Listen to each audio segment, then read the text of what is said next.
सतीश भोसलेने 200हून अधिक वन्यजीव मारल्याचं सांगितलं जातंय। त्यात हरिण आणि काळविटांचा देखील समावेश आहे। पोलिसांनी सतीश भोसलेच्या घरातून प्राण्यांची चरबी, सुकलेले मांस, हत्यारं आणि जाळ्या जप्त केल्या आहेत। सतीश भोसले मात्र अद्याप फरार आहे, पोलिसांच्या तावडीत सापडलेला नाही।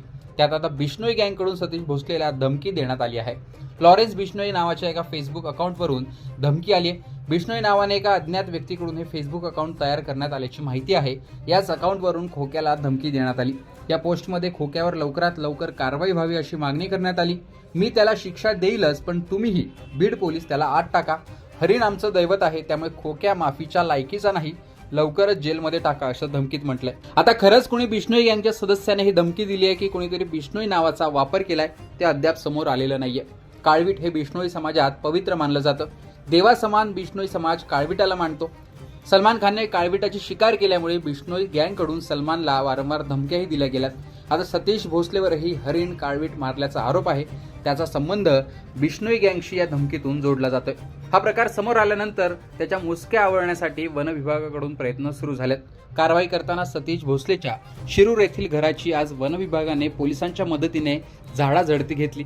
यात घरातून वन्य प्राणी पकडण्याचं वाघूर, प्राण्यांना पकडण्यासाठी लागणाऱ्या जाळ्या, सत्तूर, सुरी, कोयते आढळून आलेत। शिवाय डब्यामध्ये प्राण्यांची चरबी आढळून आली आहे। त्याचबरोबर गांजाही आढळून आलाय, वाळलेलं मांस देखील आढळून आलंय। त्यामुळे संपूर्णच प्रकरण अधिकच गंभीर झाले। हे संपूर्ण मांस फॉरेन्सिक लॅबला पाठवण्यात आलंय। सतीश भोसलेचं घरही शासकीय जमिनीवर असल्याचं सांगितलं जातंय।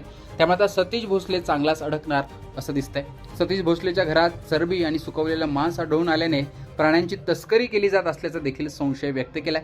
त्यामुळे त्याच्यावर वन्यजीव कायद्याप्रमाणे आणि प्राण्यांची तस्करी केल्याच्या आरोपाखाली देखील कारवाई केली जाऊ शकते। पैशांमध्ये आणि सोन्यांमध्ये खेळणाऱ्या सतीश भोसलेकडे इतका पैसा आला कुठून, हा देखील मोठा प्रश्न आहे। त्यामुळे पोलीस तपासात आणखीन काही गोष्टी समोर येऊ शकतात असं बोललं जात आहे। सतीश भोसलेचे अनेक प्रताप आता समोर येत आहेत। तो सध्या फरार आहे।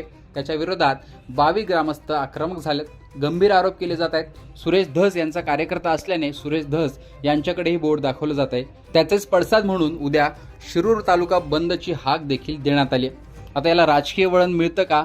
सतीश भोसलेला पोलीस कधी पकडतात आणि एकूणच ज्या ज्या गोष्टी समोर येत आहेत त्यात कोणाचा संबंध आहे का, या सगळ्या गोष्टी पाहणं देखील महत्त्वाचं असणार आहे। त्यामुळे सतीश भोसले प्रकरण याविषयी तुमचं मत कमेंट बॉक्समध्ये सांगा। सतीश भोसलेला राजकीय वरदहस्त आहे का? पोलिसांनी देखील त्याला मदत केली आहे का? त्याविषयी तुमचं मत कमेंट बॉक्समध्ये सांगा। लोकमतचं यूट्यूब चॅनल जर अजूनही सबस्क्राईब केलं नसेल तर तुम्ही त्या आठवणीने सबस्क्राईब देखील करा।